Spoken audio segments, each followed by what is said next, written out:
Hi, my name is Zoe Wallace, and I'm a student in your class. This will be my final exam, and so what I'm going to go over is the week of the module that I chose, two skills that I acquired from this module, the aha moment that I had in this module, what I felt was missing from this module, and then I'll finish by telling you on a scale of 1 to 10 how I felt about this module and how I feel now with the module. I hope this turns out well. This is my first time doing any sort of assignment like this. I did do a couple practice runs, so I think I've got it down, but let's all hope it turns out well. So I chose to do week 6, which was September 23rd to the 27th. And this module was AP Style and Writing for SEO. And I already introduced myself, but my name's Zoe Wallace. I think it's important for me to explain why I chose this module. This module was the most challenging for me, by far. I've always considered myself a very good writer.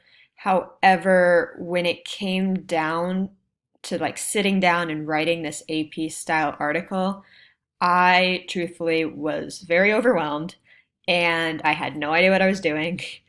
I'm not sure if you remember this, but I reached out to you and I was like, should I use my late pass? I just don't really feel like my essay is where it needs to be.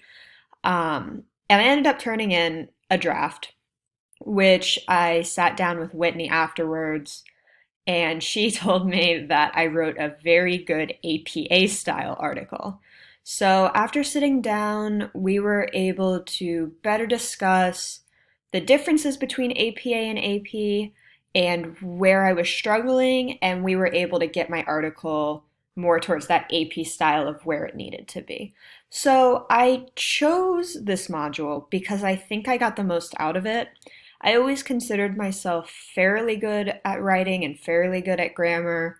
But like I said, when it came to this module, everything was kind of new to me. I had never even heard of AP style. I had actually at first thought I was writing in APA style. And of course, I have just kind of grown up writing MLA and APA, which are both very similar, except for like the way you might cite things. So I think it was like secondhand nature to try to write something that was in that format, as far as the formatting, the spacing, the headers, and then, of course, the biggest distinction I feel like between those other formats and AP style is just how you use certain words. And of course, as we discussed, AP style, there's a lot of abbreviations. It's more of that like um, every news writer and everyone in that world has come together and they have agreed to use this format and use this style. So they are able to look up specific words and know if they should be abbreviated, if they shouldn't, if they should be capitalized. For example, one of the words you taught us in one of your video lectures was the word Walmart. And we talked about how some people hyphenate, some people don't. And it's important that when people are writing articles, especially about something like Walmart, which you do see in the news quite a bit, that it's just uniform, everyone's on the same page, and everyone knows how to write it. So that's kind of what I'm going to talk about is my experience and what I learned and my big takeaways from this lecture. So the acquired skills. The biggest acquired skill I would say I took away from this was just the basics of writing an AP style paper. As I mentioned before, I had never even heard of what an AP style paper was. And even when I was writing it, I just assumed that the only real difference would be like the citations or the sources. Just that's kind of how my brain has been wired, is that in the past, the writing has always been the same, and then the main differences might just come how you attribute your sources. However, AP style is completely different. So even the heading, one of the things my draft was struggled with was the heading was very long. And as we've learned in this class, you should keep it to 5 to 10 words, which I don't think my draft was over 10 words, but it was definitely pushing it. It was probably at like 8. Some of the other basics we learned about was just spacing. and the spacing between each line. Um, Probably the biggest thing I think of when I think of AP style is the paragraphs. And the one thing we learned is that the paragraph should be about 3 sentences. And I actually thought it was kind of cool. When I first wrote my draft, paragraphs were 5 to 7 sentences.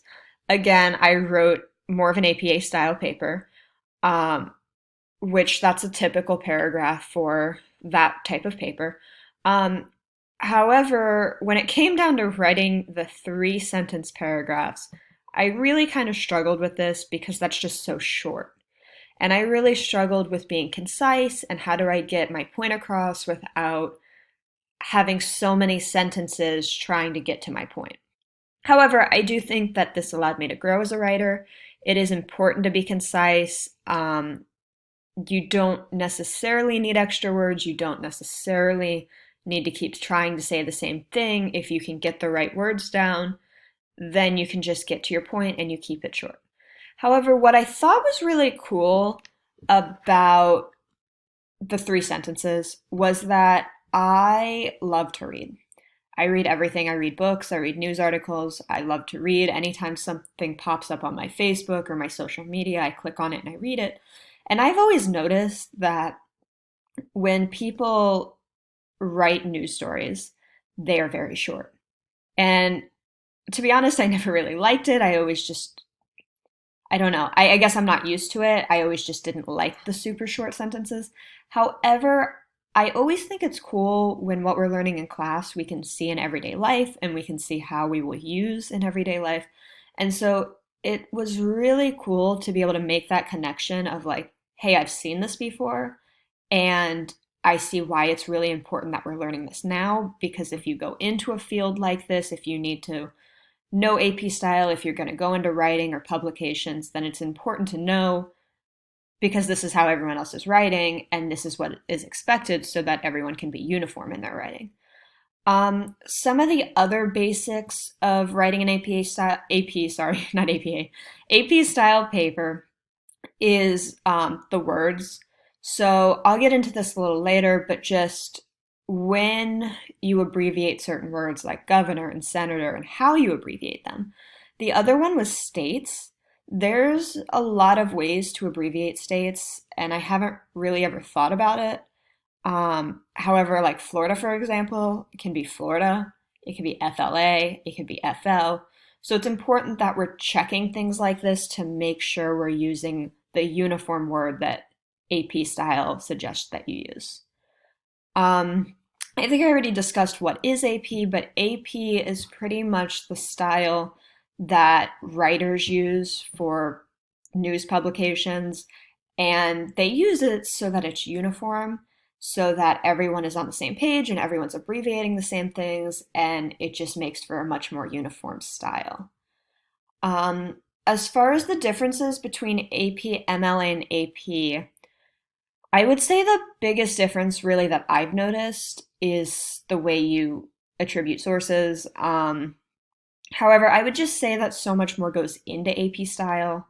Now, I could be wrong about this just because I did always write my papers in MLA and APA. However, I can't say that teachers were very specific if there were abbreviations for words, but yeah, I would just say AP style is much more particular about the abbreviations you're using, the headlines you're using. There's just a lot more rules. However, rules can be a very good thing because the rules are what allow for a uniform writing style. And I think that's really what you need in this field, in this line of work. I think it's really important. I'm also someone who really just likes structure, and so I didn't like AP style when it was first introduced to me, but now that I have a better understanding of it, I would say that I do enjoy it and I do like it. The second AP style skill that I acquired would just be how to use the dictionary. And I'm at home on winter break, so I don't have my dictionary with me or I would be holding it up. But I used both the AP dictionary, like the book, but I also would check online. I wish that I had the code to use the online dictionary just because I think that's a lot quicker. And my generation is just very used to like using the internet as it is. Um, However, that's not something I bought, but if I continue to see AP Style in the future, it's definitely something I would buy. I know when I was with Whitney in her meeting, it was just very easy to type in a word and then everything you need to know about that word comes up. We also talked about how there's online checkers and like some news companies use these checkers where you can input your paper and it just makes sure that everything you wrote is up to code with AP Style. I do not have a subscription for this. However, I just think it's something really cool to have. I think it's really important that when you're at that level of writing that everything is correct and that it's been checked through and you're not making mistakes, just because it's expected to have this uniformity. So one of the things I'm gonna do is try to move over to the internet. I'm sorry, again, this is still a little new to me, but right here, I just wanted to talk a little about some of the rules that I've learned. Of course, I don't have my book with me, or I would be using that.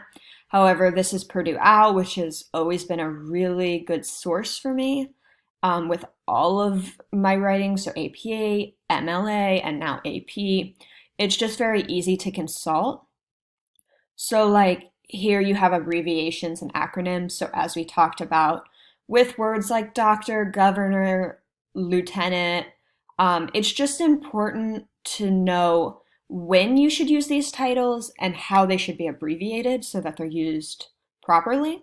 So, like here, it says that it's required before a person's full name and when they occur outside a direct quotation. So, anytime you're using the person's name, if they have a proper title, it's expected that you use it.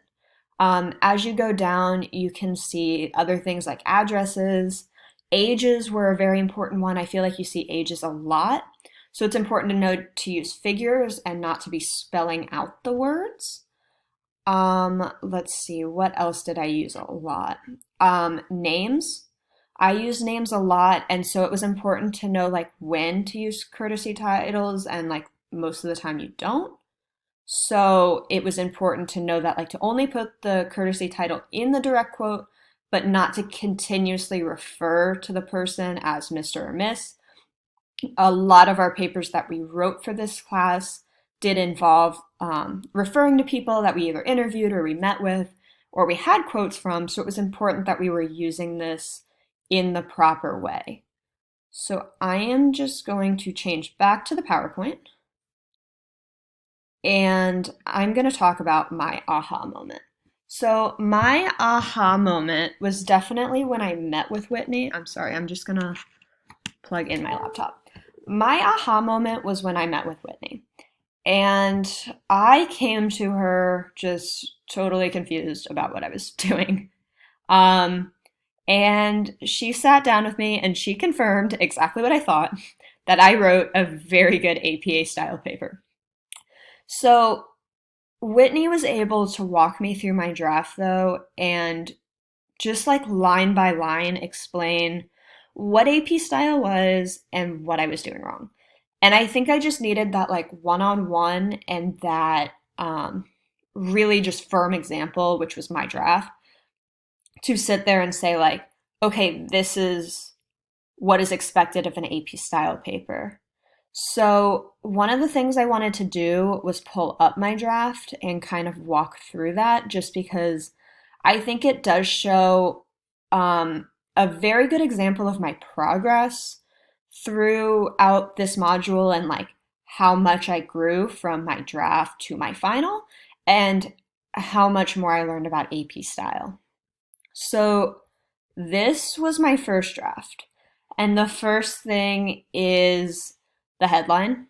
It is three, four, five, six. It is 8 words. So it's not quite at the 10, but it was definitely pushing it. So that was one of the first things we sat down and did was just think, how do we shorten this title? Because it doesn't need to be as wordy as it is. The other thing was I didn't quite